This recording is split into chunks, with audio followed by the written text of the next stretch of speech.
So suddenly you're at a concert hall with these jazz musicians like Cecil Taylor, and you're playing this instrument.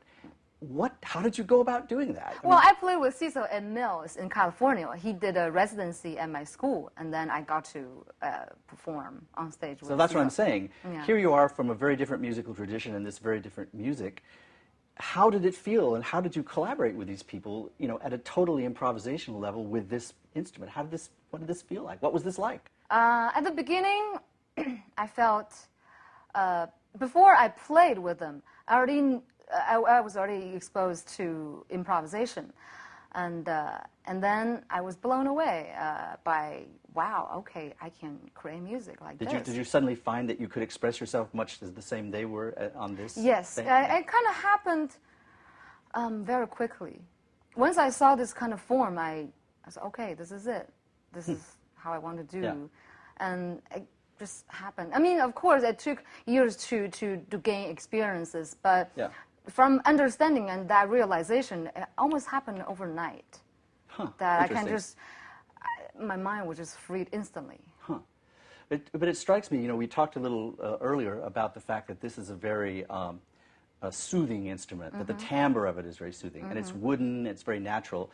But there's something about jazz that's a very different energy. It's a very frenetic energy, especially free jazz and avant-garde jazz. Yeah. Highly rhythmic, sometimes loud. Right, noisy. Noisy, and so here you are with this instrument that's by nature sort of very, very, very quiet, Yeah. So how did you deal with that? The fact that you have an instrument that by its nature sort of wants to sit there and contemplate the mysteries of nature, quietly, and you have these frankly sort of crazy, Yeah. New York jazz musicians. How did you meld those two worlds? It's a very strange thing to be doing, I think. I think if, for them, actually, when they play with me, they're good musicians, and they really listen very well. So sometimes when it's a big group, it's very difficult to hear me. But if it's a somewhat mid-size and musicians, they're really intuitive with improvisation. Yeah. So I haven't found actually much difficulty to. And I know when they need to have their time, and they have their time. Because you're a good musician, too. Yeah, exactly. I think for improvisers, you have to be a good listener to begin with. Absolutely. Yeah, right.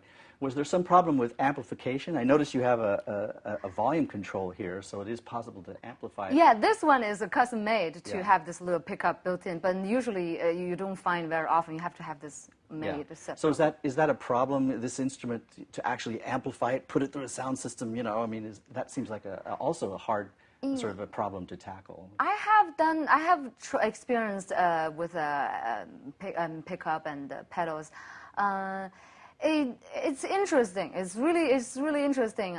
But for my kind of personality, or maybe with different type of performance that I would do, I still prefer the natural sound, because when you amplify it, it sounds like it doesn't deliver the purity. Right. Clarity of the wooden sound. Right. Yeah. You've been talking about your compositions on the guzheng, but we haven't heard any of them yet. Maybe you'd like to play one of your own compositions for us? Yeah.